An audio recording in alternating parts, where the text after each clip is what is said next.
بسم اللہ الرحمن الرحیم۔ نبی اکرم صلی اللہ علیہ وآلہ وسلم نے فرمایا، جب تم میں سے کوئی اپنی بیوی سے جمع کرے تو کہے اللہ کے نام کے ساتھ شروع کرتا ہوں، اے اللہ ہمیں شیطان سے بچا اور شیطان کو اس چیز سے دور رکھ جو تو اس جمع کے نتیجے میں ہمیں عطا فرمائے۔ یہ دعا پڑھنے کے بعد جمع کرنے سے میاں بیوی کو جو اولاد ملے گی اسے شیطان نقصان نہیں پہنچا سکتا۔ صحیح بخاری حدیث نمبر 141۔ رسول کریم صلی اللہ علیہ وسلم جب قضاء حاجت کے لیے بیت الخلاء میں داخل ہوتے تو یہ دعا پڑھتے، اے اللہ میں ناپاک جنوں اور ناپاک جنیوں سے تیری پناہ مانگتا ہوں۔ صحیح بخاری حدیث نمبر 142۔ ابن عباس رضی اللہ عنہ سے روایت کرتے ہیں، ابن عباس رضی اللہ تعالی عنہ سے روایت ہے کہ نبی کریم صلی اللہ علیہ وسلم پخانے میں تشریف لے گئے۔ میں نے پخانے کے قریب آپ کے لیے وضو کا پانی رکھ دیا۔ باہر نکل کر آپ نے پوچھا یہ کس نے رکھا؟ جب آپ کو بتلایا گیا تو آپ نے میرے لیے دعا کی اور فرمایا، اے اللہ اس کو دین کی سمجھ عطا فرمائیو۔ صحیح بخاری حدیث نمبر 143۔ رسول اللہ صلی اللہ علیہ وسلم نے فرمایا کہ جب تم میں سے کوئی پخانے میں جائے تو قبلے کی طرف منہ کرے نہ اس کی طرف پشت کرے، بلکہ مشرق کی طرف منہ کر لو یا مغرب کی طرف۔ صحیح بخاری حدیث نمبر 144۔ لوگ کہتے تھے کہ جب قضاء حاجت کے لیے بیٹھو تو نہ قبلے کی طرف منہ کرو نہ بیت المقدس کی طرف۔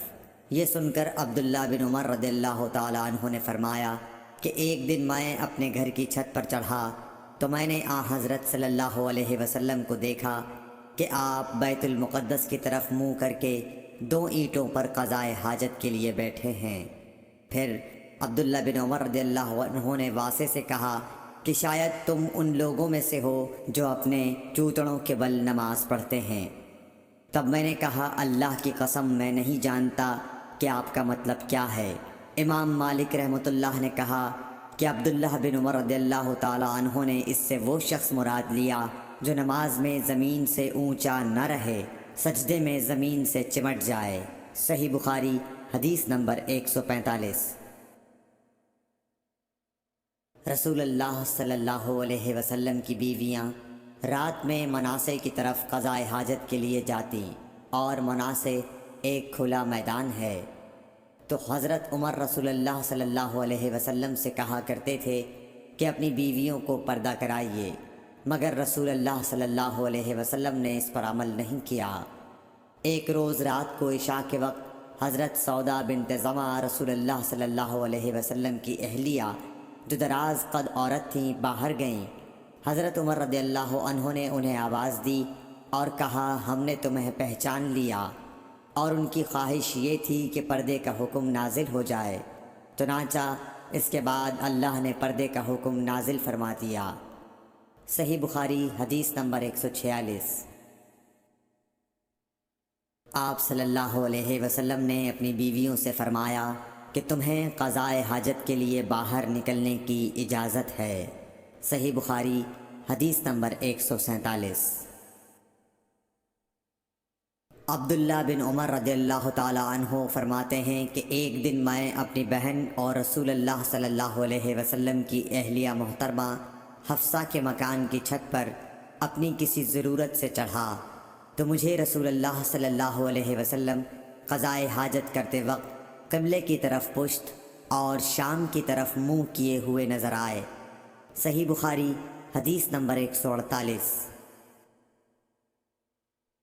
عبداللہ بن عمر رضی اللہ تعالی عنہ نے خبر دی، وہ کہتے ہیں کہ ایک دن میں اپنے گھر کی چھت پر چڑھا تو مجھے رسول اللہ صلی اللہ علیہ وسلم 2 اینٹوں پر قضاء حاجت کے وقت بیت المقدس کی طرف منہ کیے ہوئے نظر آئے۔ صحیح بخاری حدیث نمبر 149۔ انس بن مالک رضی اللہ تعالی عنہ کہتے تھے کہ جب رسول اللہ صلی اللہ علیہ وسلم رفع حاجت کے لیے نکلتے تو میں اور ایک لڑکا اپنے ساتھ پانی کا برتن لے آتے تھے، مطلب یہ کہ اس پانی سے رسول اللہ صلی اللہ علیہ وسلم طہارت کیا کرتے تھے۔ صحیح بخاری حدیث نمبر 150۔